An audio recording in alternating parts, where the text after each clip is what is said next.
కల్లుగీత కార్మికులకు ప్రభుత్వం ఇచ్చిన హామీలను వెంటనే అమలు చేయాలని కేంద్ర ప్రభుత్వం మరి తెలంగాణకు పెట్టిన బడ్జెట్లలో మరి తెలంగాణకు మొండి చేయి చూపింది. విద్యారంగానికి కానీ మరి కార్పొరేటివ్ విద్యలకు కానీ ఇవ్వాలనేది సందర్భంగా మేము ప్రభుత్వాన్ని కేంద్ర ప్రభుత్వాన్ని కోరుతా ఉన్నాం. మరి తెలంగాణకు నిధులు కేటాయించి తెలంగాణకు పెద్ద చేయి చూపాలన్నది సందర్భంగా నేను తెలంగాణకు ఇవ్వాలన్నది సందర్భంగా మేము కల్లుగీత కార్మిక సంఘం కోరుతా ఉన్నాం. ఈ మధ్య కాలంలో కల్లుగీత కార్మికులకు ప్రమాదాల నివారణకు సేఫ్టీ కిట్లు ఇస్తా అన్నది.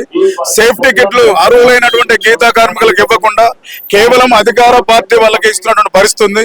అట్లా కాకుండా అర్హులకు ఇవ్వాలని మేము కల్లుగీత కార్మిక సంఘంగా ప్రధానంగా డిమాండ్ చేస్తా ఉన్నాం. ఈ ప్రభుత్వం అధికారంలోకి వచ్చిన తర్వాత ఎక్స్గ్రేసియాను 2 నెలల్లో ఇస్తా అని చెప్పింది, ఇవ్వడం లేదు. అదే విధంగా మెడికల్ బోర్డు నిబంధన అనేది కొరకరాని పోయేలాగా ఉంది. ఎక్కడైతే ప్రమాదం జరిగి హాస్పిటల్లో కల్లుగీత కార్మికుడు జాయిన్ అవుతారు, ఆ ట్రీట్మెంట్ చేసినటువంటి వైద్యుడే సర్టిఫికేట్ ఇచ్చే విధంగా ఉండాలి. మెడికల్ బోర్డు నిబంధన అనేది అనేక అవినీతికి అక్రమాలకు దారితీస్తా ఉంది. మేము ప్రధానంగా కల్లుగీత కార్మికులకు ఈ ప్రభుత్వం ప్రవేశపెట్టినటువంటి బడ్జెట్ లో మొండి చేయి చూపడం అనేది జరుగుతూ ఉంది. గత ప్రభుత్వాలు ఈ ప్రభుత్వం కూడా కల్లుగీత కార్మికుల సవతి తల్లి ప్రేమను ప్రదర్శిస్తున్నాయి. గీత వృత్తిదారులకి 5,000 కోట్ల రూపాయలు బడ్జెట్ లో కేటాయించాలి.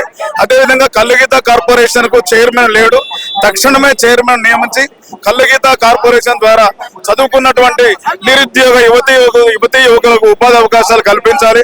ప్రతి జిల్లా కేంద్రంలో నీరా కేంద్రాలు ఏర్పాటు చేయాలి. అదేవిధంగా కళ్ళును మోడలైజ్ చేసి బాట్లింగ్ సిస్టమ్ ఈ తెలంగాణ రాష్ట్రంలో ఏర్పాటు చేయాలని ప్రధానమైన డిమాండ్లతో ఇక్కడ ఈ రోజు ఇందిరా పార్క్ మీకు సంబంధించి పొన్నం ప్రభాకర్ గారు కూడా మీకు హెల్ప్ చేస్తా అని చెప్పారు కదా, ఏం పట్టించుకోవట్లేదు? అంటే ఇప్పుడు ప్రస్తుతం ఉన్న పరిస్థితుల్లో సేఫ్టీ కిట్ల విషయంలో అధికార పార్టీ వాళ్ళకే చేరుతున్నాయి. అధికార పార్టీకి సంబంధించిన వాళ్ళు ఈ వృత్తిలో లేరు. వృత్తిలో ఉన్నటువంటి కల్లుగీత కార్మికులకు సేఫ్టీ కిట్లు ఇవ్వాలని మేము ప్రధానంగా డిమాండ్ చేస్తా ఉన్నాం.